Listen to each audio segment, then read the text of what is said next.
Olá, queridos alunos, vamos a mais uma aula de História. Bom, nas aulas passadas nós estávamos falando sobre as independências na América Espanhola.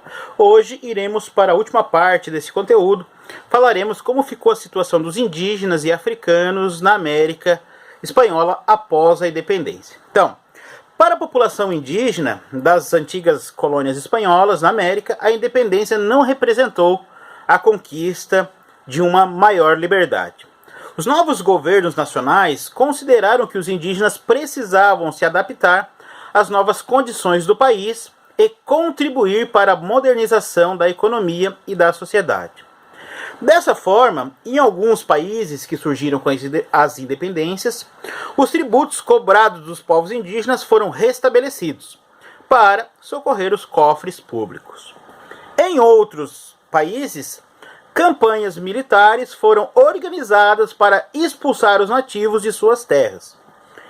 Isso com a intenção de transformar os indígenas em pequenos proprietários e fazer com que sua produção agrícola fosse comercializada.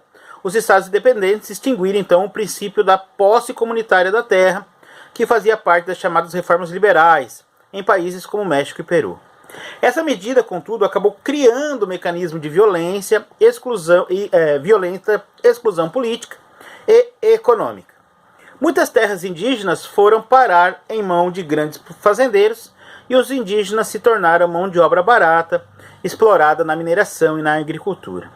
Os indígenas de diferentes estados hispano-americanos não assistiram, claro, pacificamente à violação de seus direitos. Durante o século XIX, as comunidades indígenas denunciaram o desvio dos cursos de rios por fazendeiros, pressionaram o Estado pela abolição dos tributos, recorreram aos tribunais em defesa de seus interesses e mobilizaram revoltas armadas.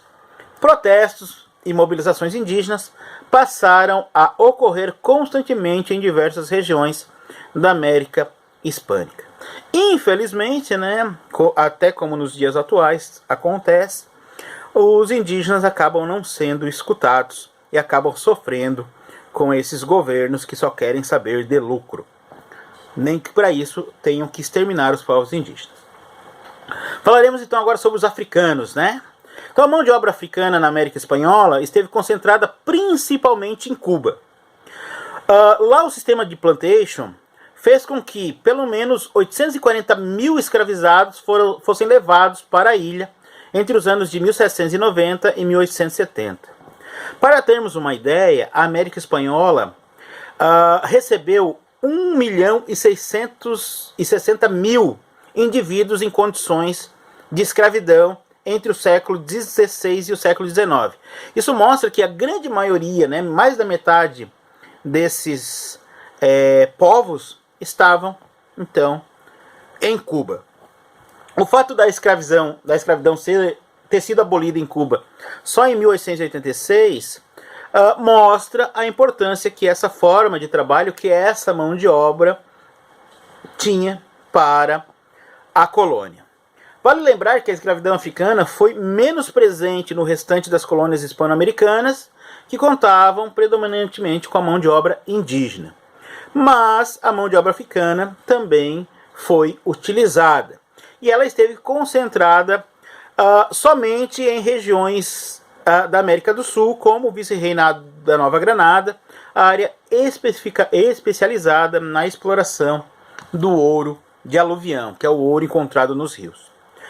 Os africanos e seus descendentes buscaram então, assim como no Brasil, resistir à escravidão.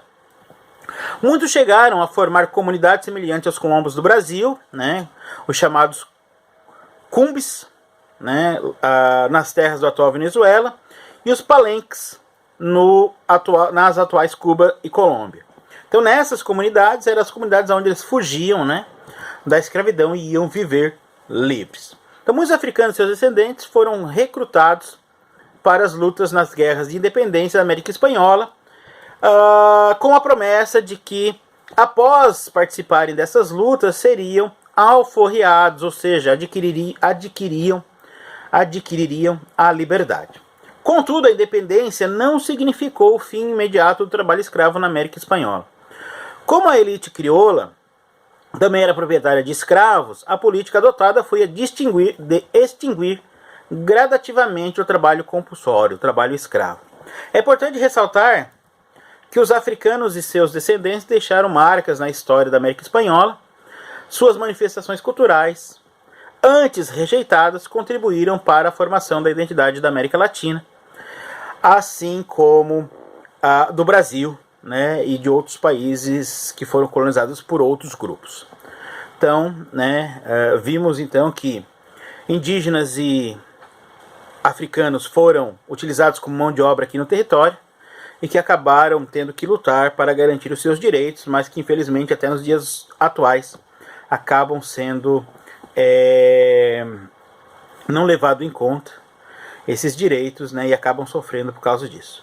Então até a próxima aula, façam atividade.